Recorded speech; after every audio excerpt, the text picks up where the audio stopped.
Thank you, everyone, for attending this press conference today. This is an update on the investigation into the 27th Street incident in Newton Division.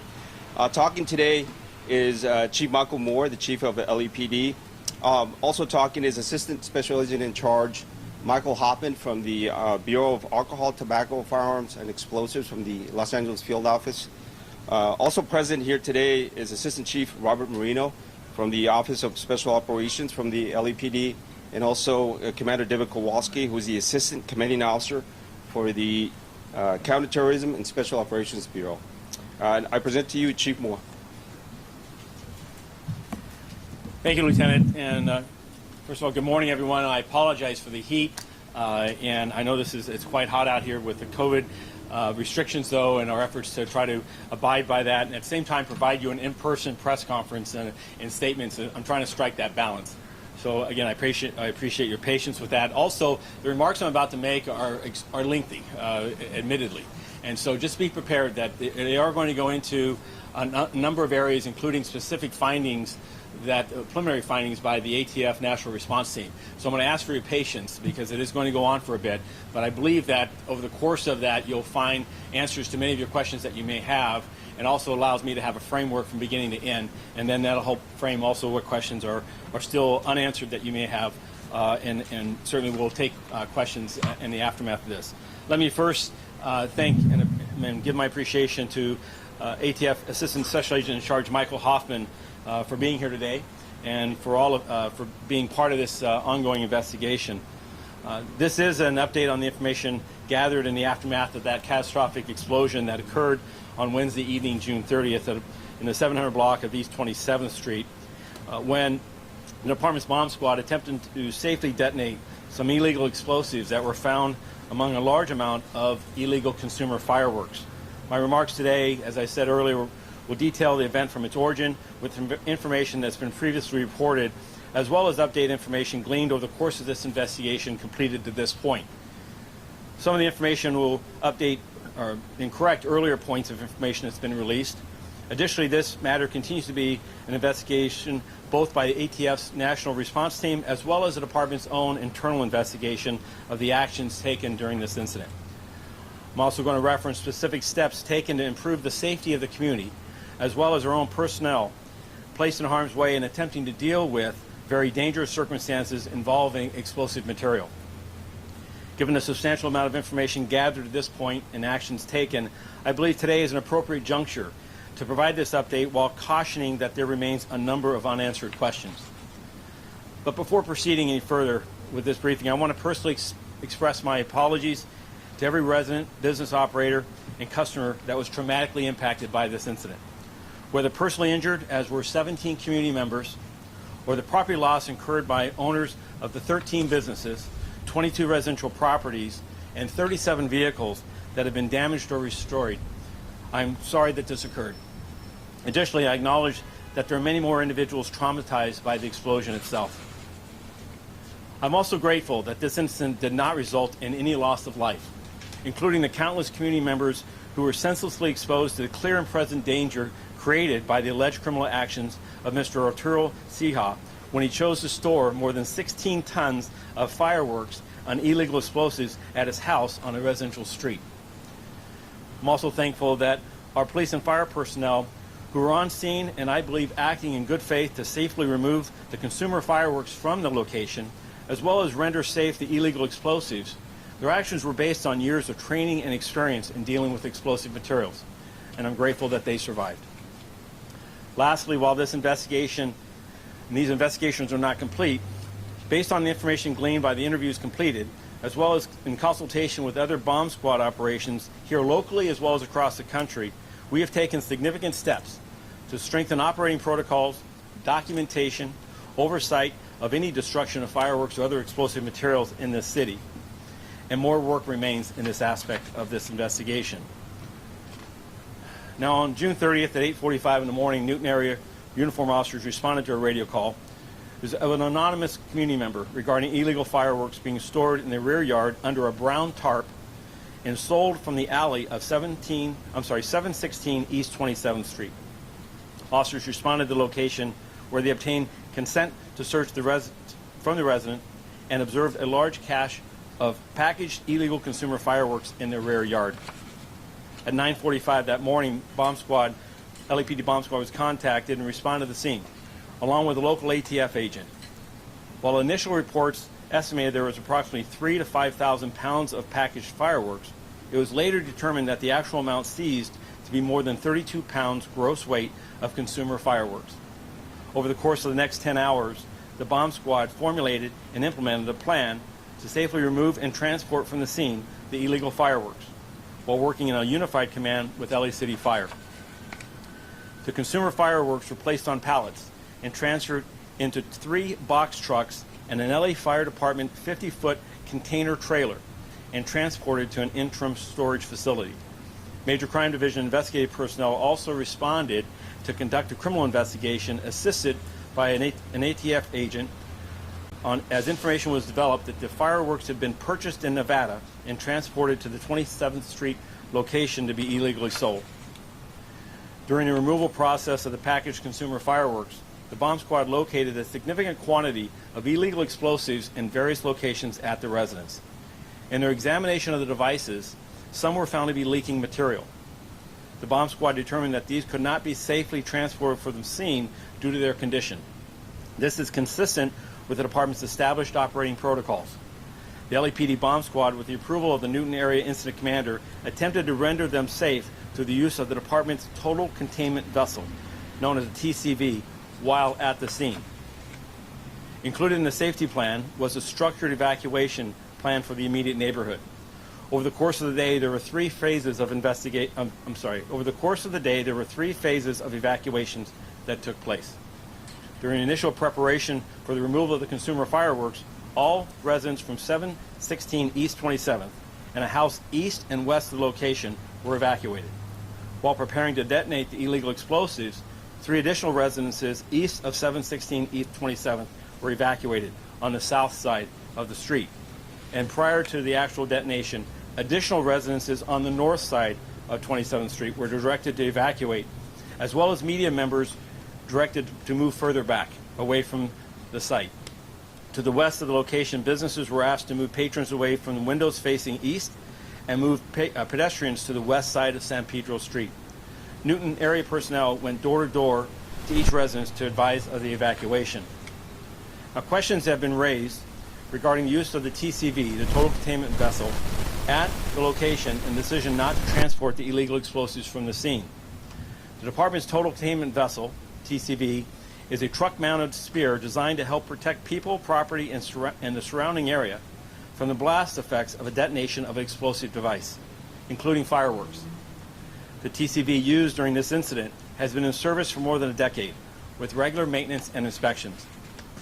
The use of the TCV, this was a 42nd incident since the vessel was placed in the department service in 2011, and the 3rd use of it in 2021, all of which occurred in the month of June.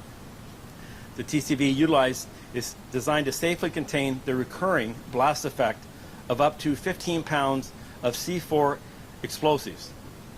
Its maximum design capacity is for a one-time detonation of 25 pounds of C4 explosive, or its equivalent.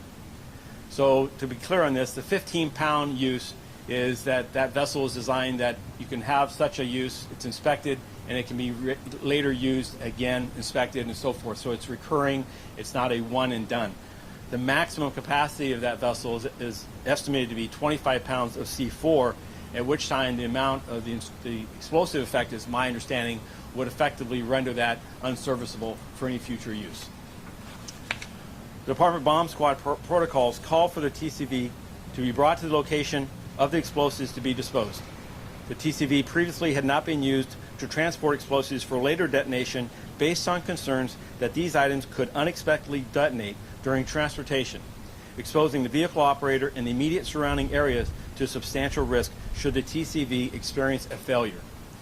Rather, carefully planned detonations at the scene with additional safety measures such as evacuations of the surrounding residences and standoff distances have been the department's standard operating procedures. Each use of the TCV is logged with details of the use, including the locations deployed. Over the course of its history, the TCV has been used at various locations across the entire city, from West LA, Harbor, Mid-City, South Los Angeles, and the San Fernando Valley. At 7:37 Wednesday night, the detonation resulted in the catastrophic failure of the TCV, causing the blast effect that injured 17 community members and a significant property damage to the surrounding area. In the immediate aftermath of the explosion, LA Fire and uniformed personnel, LAPD uniformed personnel went door to door to render aid to those injured, as well as provide emergency medical treatment to the 9 department personnel and 1 ATF agent who were also injured. As I said earlier, fortunately, there was no loss of life. 1 bomb squad personnel was hospitalized, and I'm thankful that he was subsequently released and is recovering from home. Due to the significance of this incident, and given the highly specialized nature of this particular area of police operations, I immediately requested the response of the Bureau of Alcohol and Tobacco and Firearms National Response Team, the NRT, to independently investigate and report their findings of the cause of this catastrophic accident. I want to personally thank ATF Special Agent in Charge Monique Villegas, who responded to the scene that evening and committed her department's full resources to understanding what occurred. The NRT arrived on July 2nd and began their on-scene investigation by conducting damage assessments, collecting evidence, and conducting interviews of involved personnel and witnesses. Their on-scene investigation lasted 7 days. Going forward, ATF will now formalize a cause and origin report, including information gathered from their fieldwork, laboratory tests consisting of metallurgical analysis, and forensic testing of the blast residue. This report will be sent to the National Center for Explosive Training and Research, the NCETR, for review. It's anticipated that the final ATF report, as well as the NCETR reports, will be completed and forwarded to the department in approximately 30 days. In advance of the formal report, the following information is being provided, given the substantial and legitimate interest by the public in understanding what caused this accident to occur, as well as what steps the department has taken to ensure the accident is not repeated. I caution these are preliminary findings by the NRT and subject to further adjustments based on the results of the additional analysis, forensic testing, and the validation of this analysis and calculations. The NRT's investigation essentially formed 2 hypotheses as to the failure of the TCV and the subsequent blast impact. First, there was a defect of the TCV. Second, the net explosive weight, a term I'll define in just a moment, placed into the TCV exceeded the rated amount for that vessel, or some combination of these 2 hypotheses. The term net explosive weight, NEW, is the actual weight in pounds of explosive mixtures in comparison to TNT, which is the standard for all explosives. Calculating net explosive weights is a methodology used by explosive experts and bomb technicians. Based on the information gathered to this point, it's believed that the net explosive weight placed into the TCV exceeded its rated capacity.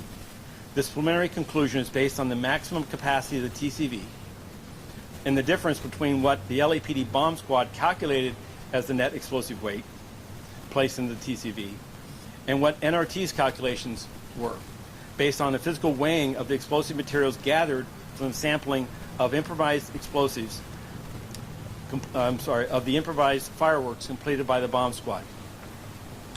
Let's talk about those for a moment. These fireworks, we're phrasing them as illegal explosives that were disposed of, were 280 M80 devices.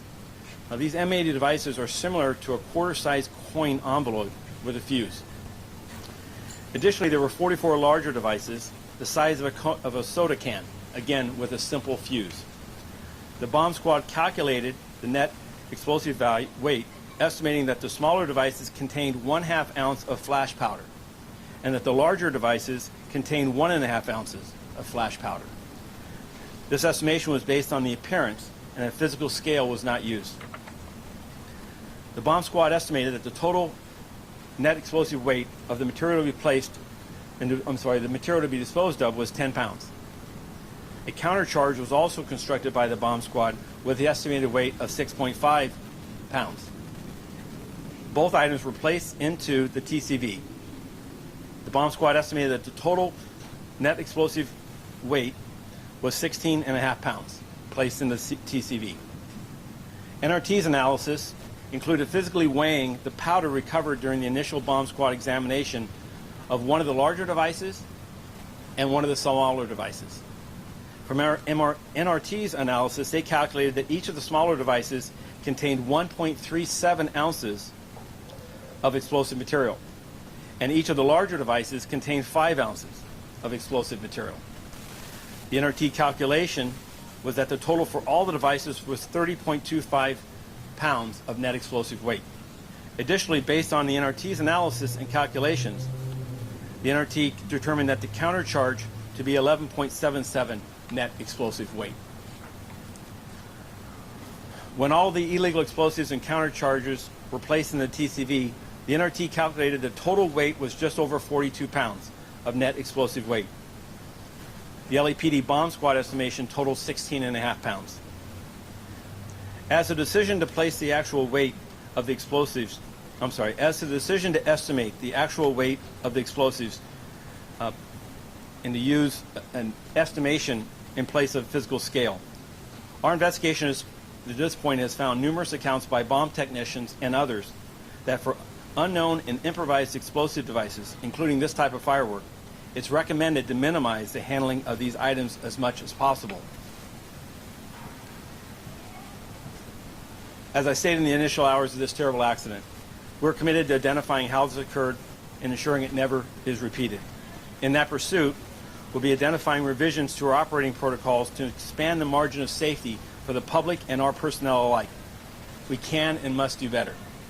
Additionally, the involved supervisor and bomb technicians involved in this incident have been removed from the field, pending the initial training to be completed by ATF and the completion of the complaint investigation initiated as a result of this incident.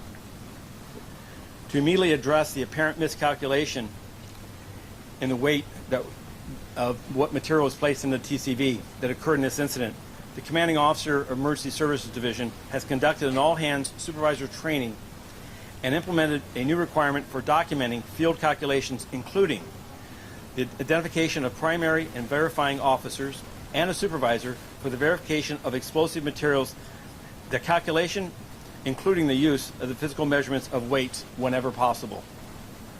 The bomb squad standard operating procedures, that manual is being revised to address this change, as well as changes in notifications involving the commanding officer, their response requirements, disposal protocols, and the TCV protocols.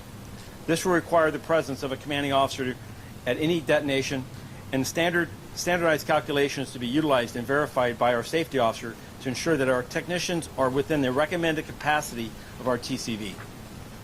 As I remarked earlier, I believe our people were on scene in stressful and dangerous conditions and operating with the very best intentions based on their knowledge, training, and experience gathered over the years. All have received basic and advanced training on explosives, including disposal protocols, and have been certified as required every 3 years.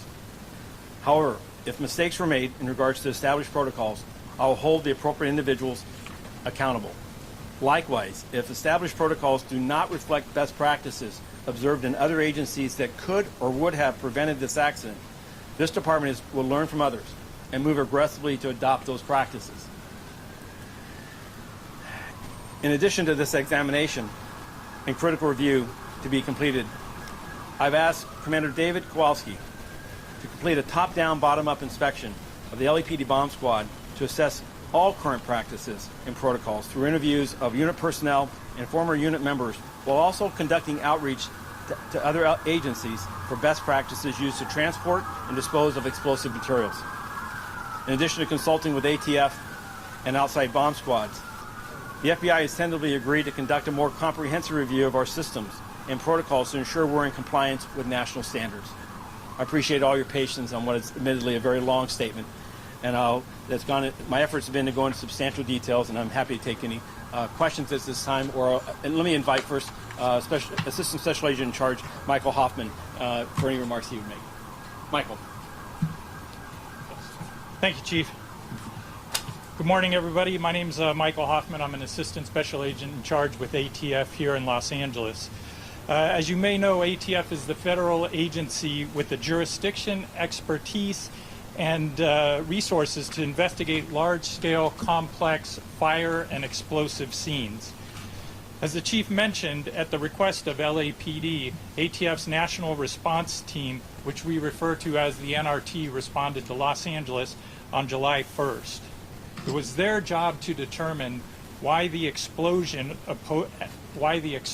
as opposed to the safe detonation of those fireworks occurred. The NRT was on site and processing the scene for 8 days.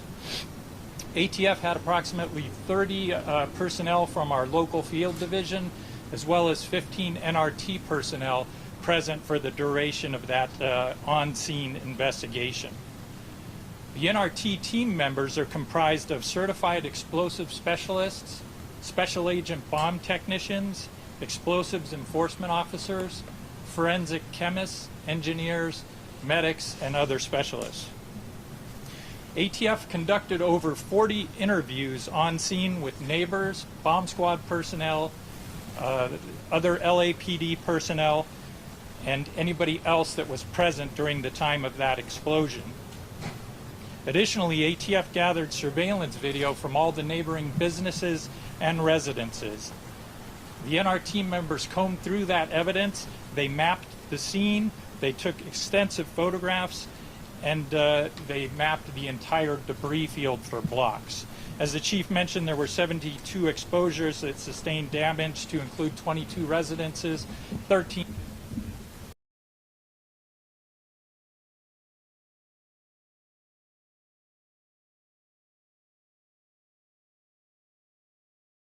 And that amount in itself probably could have taken out the entire neighborhood. And one thing that I don't want to be missed on all of this is that fireworks in general and homemade pyrotechnic explosives in particular are the most dangerous items that law enforcement and bomb squad technicians come across when it comes to rendering the items safe. NRT released the scene back to LA City on July 8th. ATF collected dozens of pieces of evidence, and those things are all being stored at various secured storage locations. Some of the evidence was submitted to our lab in Amandale, Maryland, where it's going to be examined for explosives particulate analysis. Other items will be technically reviewed at our NCEDR, National Center for Explosives Research and Training. And then other items were sent to a metal specialist or a metallurgist who is looking for any anomalies or deficiencies in the TCV and its components. And as a matter of fact, that specialist is coming out to LA later this week to examine further items that we did not ship to him. As the chief mentioned, our preliminary findings revolve around two areas. The TCV and or some of its components failed, and or human error in the calculation of the amount of explosives that were put in the TCV. Know this, ATF is committed to getting the right answers in this investigation. Once the report is complete by the NRT, it will be peer reviewed at NCEDR, and it will be submitted to LAPD. It will be a totally transparent process, and ATF is not going to hold anything back. I do not have a specific time frame as to when that report will be authored. However, I would estimate probably within the next 30 to 60 days. Thank you. Thank you, Michael. Chief, can you break down then, just to clarify and to make it understandable, did I hear you correctly? Your calculations, your folks' calculations was 16 pounds. The ATF's calculations were twice that. Did I understand that correctly? Yeah, 16 and a half pounds that included two components. One being the illegal explosives, the second component being a countercharge. The countercharge is known explosives that the department and bomb technicians use in a configuration that, in a configuration that allows for the detonation of the unknown or suspected explosive device. So 16 and a half pounds. Now, there's a calculation to that because all explosives are not alike. In the NEW calculation or methodology, and I'm not a bomb tech, but I'm going to try to take it kind of at a high level, it's not a one for one. 1 pound depends on the concentration of the type of explosives. Flash powder versus C4 is a range. TNT is an R factor of 1. A C4 or the top end is 1.6, I believe, or something. So you take a pound and you have to multiply it by that interaction, that R factor. So a pound of some explosive materials is less than a pound of net explosive weight material. Other material is at a higher concentration, means it has a higher net explosive weight than a 1 pound physical weight. The bomb technicians in this instance, x-rayed and physically spliced with robotics and took a sample out of the small device and out of the larger device. And looking visually at it by x-ray as well as the material that was extracted, estimated the weights I gave you earlier. ATF and NRT went back, conducted interviews as to that entire methodology utilized and how those estimations were gathered, and then physically weighed the two samples that we have, and then did the multiplications for what they were samples or representatives of to come to their calculations and their net explosive weight. They also looked at that with the countercharge and came to a different conclusion as well. Compounding both those together exceeded a 40-pound net explosive weight, where we believed our bomb technicians at the time in which they placed those materials into the total containment vessel believed it was 16.5 pounds. That's the aspect of preliminarily, we believe, a human error that went to the miscalculation of the amount of material going into that vessel. Now, there is also the maximum capacity of that vessel, and whether or not how that played into what was not just the failure of that vessel, but a catastrophic failure, where explosive materials and explosive blasts exceeded the ability of that vessel to contain it. Hold on, I'm going to run off through here. So then, you're talking about the total weight in there. Prior to that incident, what was the maximum that's ever been in that vessel from the LAPD? So as I looked over the logs, I have the log of the 41, this being the 41st incident, 42nd incident, I believe I said, 42nd incident, used 2 to 3 to 5 times per year is the rate of instances. And I have on the log that I've looked at, and it may be, more information may exist outside of my review, it had the countercharge amount. That amount did not anywhere meet what's listed on there, what we placed in there by the ATF's estimation. So we have miscalculations that are significant and also that are outliers, if you will, from our initial review of the historic use of that vessel. So you don't have any real accurate data from previous? Not at this juncture right here. I have accurate data as to the time, place of where this vessel has been used all throughout the city, because there's been questions or concerns about why this neighborhood was exposed to this. We've seen everyone from the Pacific Palisades to the harbor, East LA, to the San Fernando Valley. We go where the explosives are found. And the protocols to this point have been to, when necessary, to safely render those materials safe, if you will, by using the total containment vessel, which is designed to contain entirely the explosion, to cause no risk to those in the immediate surrounding. Now, added safety protocols have standoff distances, including evacuations, because of circumstances that a vessel could fail. But the amount of material going in, we'll follow up with what that weight measure was previously of the, if you will, suspected material versus what we knew we put in with our countercharge. Pete. A couple of questions, Chief. What you're indicating, at least at this point, is we had basically a very, very serious mathematics problem there, as much as assessing actual explosive content of these things work. Because you're talking from a half an ounce to 1.37 ounces and 1.5 ounces to 5 ounces. That's not a small error, that's a major error, number one. Number two, given all this, given the charge itself, given the fact photo flashes and transitional powder, you light it on fire, it flashes. You hit it with an explosive, it explodes. It turns into high explosives. Were the bomb techs aware of that? Did they take that into consideration when putting it in there to do the charge? Could they have done multiple shots? Perhaps they should have. So what we have understand at this point is that there was a miscalculation, we believe, based on the findings of the NRT as to the physical estimation versus the physical weighing that the NRT team did with the 2 samples that were gathered. That was compounded by the number of devices that we had, because the difference between a ½ ounce and 1.37 ounces, I don't know that you and I can discern that visually.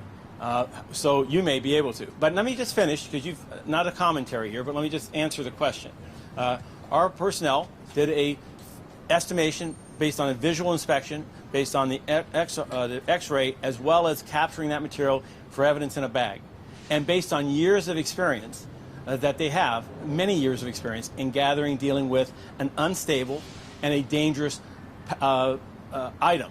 The tradecraft of this is that the reality is, as my understanding from a novice standpoint, is it's a very unstable. Static electricity, heat, friction, those are things that could set things off. So your handling of this, it's not like Play-Doh.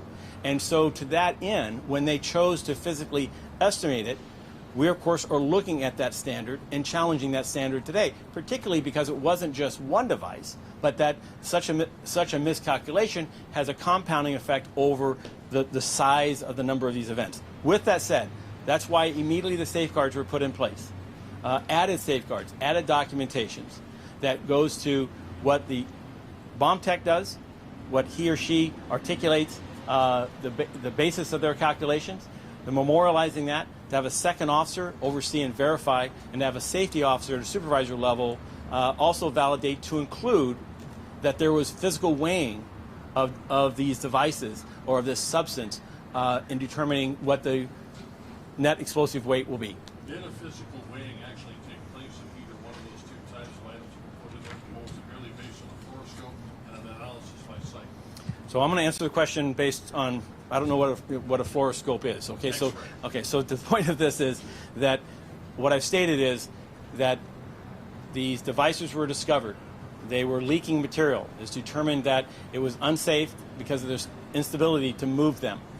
A decision was used to use a remote process of slicing into the body of the 2 samples themselves, which we believe were representative of all the devices, and to extract the material from within, and to physically inspect that and to estimate its weight, not to use a physical weight measure. The ATF, NRT, in their investigation, came back to us. We provided those 2 samples, and a scale was used, gathering these estimated weights. And from that scaled physical weighting, in concert with the number of devices, is how their calculation, in concert with what they suspect the device material is, came up with the net explosive weight. Yes? Hi, Chief Moore. Last Monday we heard repeated calls from the community for accountability from the LAPD. How do you plan to answer those calls, and is anyone facing discipline over what happened? Well, let me answer the first question. Or let me answer the last question first. Yes, people are facing potential discipline for this. What we have to determine is, when I try to include my remarks, what are our established protocols and expectations of our bomb technicians? This is and of our supervisors on scene and the oversight of this operation. This is highly technical work. It is not. This is not tradecraft that one simply learns out of a book or from passing from one to another. And there are standards and there are protocols. If established standards and protocols were not met, including the actions of the bomb technicians or the supervisors, then certainly discipline and consequences for that must occur. That is the good order. That is what there is, accountability, and there must be. At the same time, if our protocols and our established operating procedures provide for instance, the use of the TCV on that site, the use of physical weights and estimation, or physical estimations of weights in place of physical weighing because of concerns for safety of our personnel, we want to pursue that. We want to look at those standards and say, are those standards the best reflection of best practices today? Do they strike the right balance? But if our folks followed those protocols, I'm not going to discipline people for following the rules. I'm going to hold people accountable for when they don't follow the rules. But we also have to critically look at this, and we're critically looking at our own operation. What are our standards? This unit is known throughout the world and is often referenced for training, insight, and awareness of how to conduct its operations. Clearly, this failure has identified, in my view, some shortfalls. Now, should we have anticipated those in advance?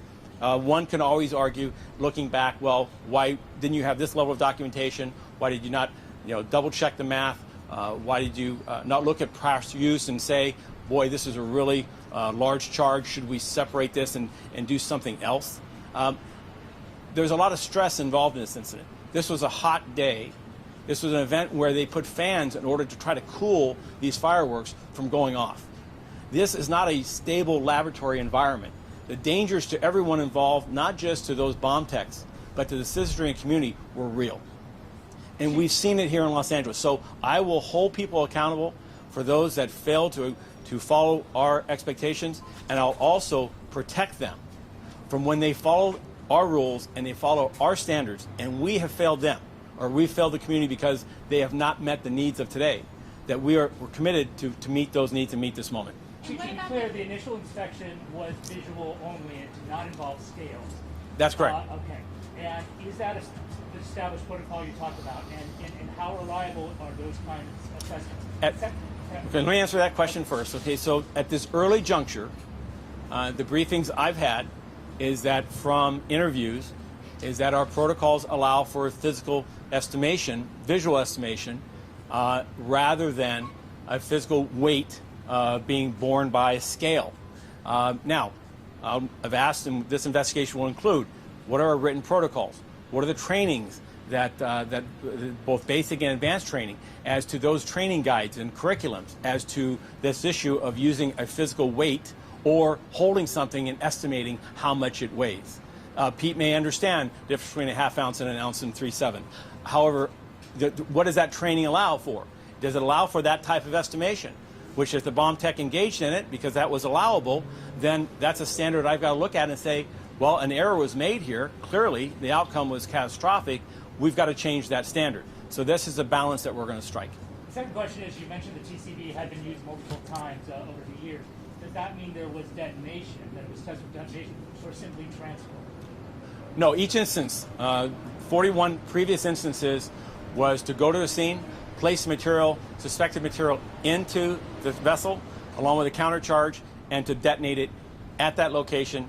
And no failure occurred, no damage to, or injury to any property occurred in each of those 41 prior instances. So what was the maximum amount up to that point? Again, I don't have that amount for you today, but let me move over a couple more questions. Question, I'll take a couple more. Here we go. Okay. Off topic. Well, then we're not. Let me. No. Oh. Okay. Now I'll get back to you sideways. Thanks. There's a couple things that I just want to make sure that we all get right. Sure. And then I have a couple other questions that I think we all need. The 42, that includes the countercharge, correct? Yes. Okay. You talked about 15 max capacity is 25. Were they operating under the assumption that 15 was the right number or 25 was the right number? I don't have their specific I don't have those specific statements on that. Fuck you, Chief Moore. So either way, it's too much. Who was the manufacturer? I don't have that information for you now. How many people have been taken out of the field? Is it the whole? Sorry? How many people have been taken out of the field? The individuals that were involved in this. 5. And is this the largest, at 16.5, would this have been the largest I don't know. load? Okay. I have one more. Okay. Anyone else?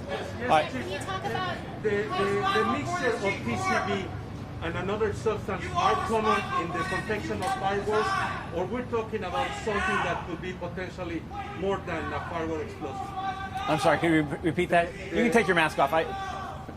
The mixture of TCB and another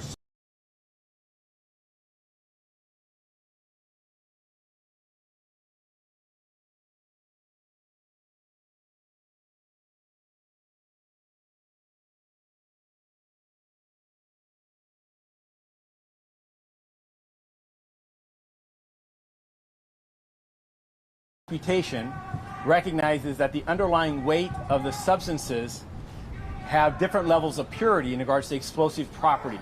And there's ratios and formulas that are created in order to come up with a consistent definition of what a net explosive weight is, as calculated to alcohol content in a beverage. 3%, 6%, 12%. All right, I'm going to take one more question. Yes, someone doing different. I'm sorry. Can you talk about what is the process for how do people sign off essentially on this calculation on the scene? Is there a commanding officer? Yes. Or does this go to an assistant? So today, the process is to have a log that has an incident command system based log that has the name of the operator, of a secondary officer, and of a safety officer at a supervisory level to detail the calculations as to the suspected weight of the material that's going to be disposed of, to identify what it's believed to be, and then the appropriate R factor or ratio as to how those calculations interact to get to a total net weight. In addition to that, you have a countercharge, which is essentially constructed of various explosive materials that are known. These are known quantities, and they have known net explosive weight values. So the articulation is a documentation of each of those components and what its total weight is, and then the total of those two items because they're placed into a common vessel. The oversight of those entire calculations and that documentation then is reviewed by a second officer, clean set of eyes, and then a safety officer at a supervisory level is charged with ensuring that that is validated. Lastly, any such detonation going forward will involve a commanding officer, such as Captain Brian Morrison, to be on scene and to oversee and verify that those steps have been followed and complied with. Previously, a captain did not have to sign off on a detonation. That's correct. All right, thank you all. Appreciate your patience. The department continues to ask all Angelenos to abide by the mask mandate, recognizing that this recent resurgence is troubling. Its hospitalizations, its loss of life are real. Our personnel will wear masks in all public settings as well as our office settings, and I'm asking for all Angelenos to comply, whether they've been vaccinated, such as I have, or not. Thank you. Question for the ATF. Is this the first time this has happened Thank you. nationally? That'll be all for today. Thank you.